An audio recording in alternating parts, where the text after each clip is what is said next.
I'm Scott Heckel, co-owner and head brewer here at Severance Brewing. We opened in August of 2019 and have been right here in the Cascade since then. So Severance Brewing really got its start back in my homebrew days. So for our first Christmas together, my wife bought me a small Mr. Beer kit, making 1 gallon of beer at a time. The first brew that we did there turned out god-awful, but at least kind of got me into the idea that, hey, I can actually make beer at home. So then from there we went from brewing on the stove to brewing 10 gallons at a time out in the garage to a fully automated system down in my basement. But it became pretty clear that as I was working at, as I got a little bit higher up the ladder, I got a little bit more miserable as I went. And my wife at that point, this was back in 2017, she's like, you know, why don't we revisit the idea of you actually starting a brewery professionally?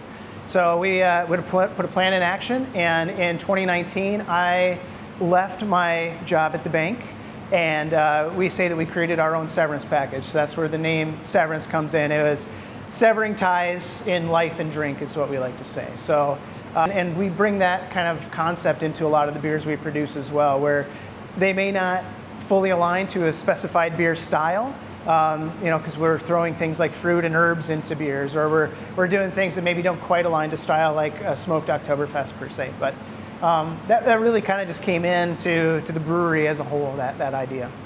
We're on our 418th batch of beer today, so we've done over 400 here in the last 7 years, which is pretty amazing.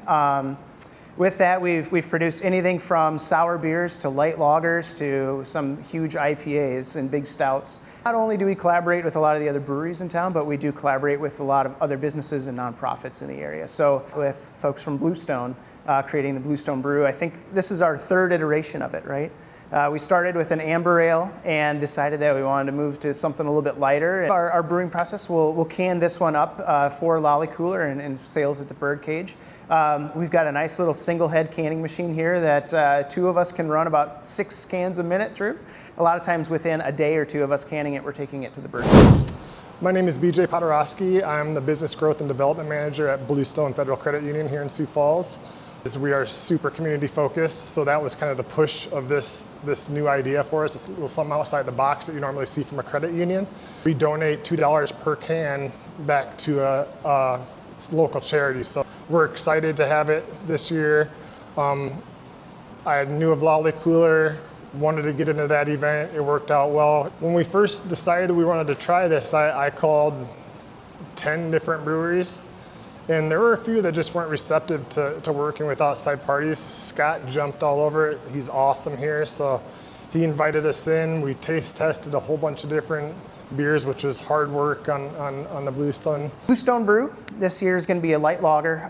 And with that, it's going to just be a really nice, approachable, light, crisp beer. Somebody that's familiar with one of the big 3, this is something that they're going to be able to drink. It'll be right in their wheelhouse and great on a nice hot summer day. And serve that. We use a special strain of yeast that allows us to ferment at higher temperatures so that we're putting less toll on our glycol chiller, saving electricity there.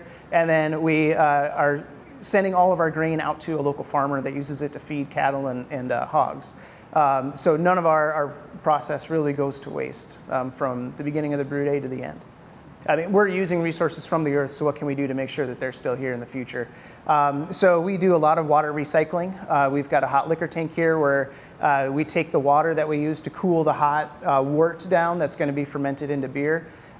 We use that and are able to heat it using the hot wort, take cold city water, they pass by each other, and it goes from 60 degrees to 180 degrees. So we're leveraging that without using any electricity at all. Send that into our hot liquor tank, and we can reuse about 200 to 300 gallons of water per batch for the next batch of beer. So with that, we've saved well over 14,000 gallons since we started.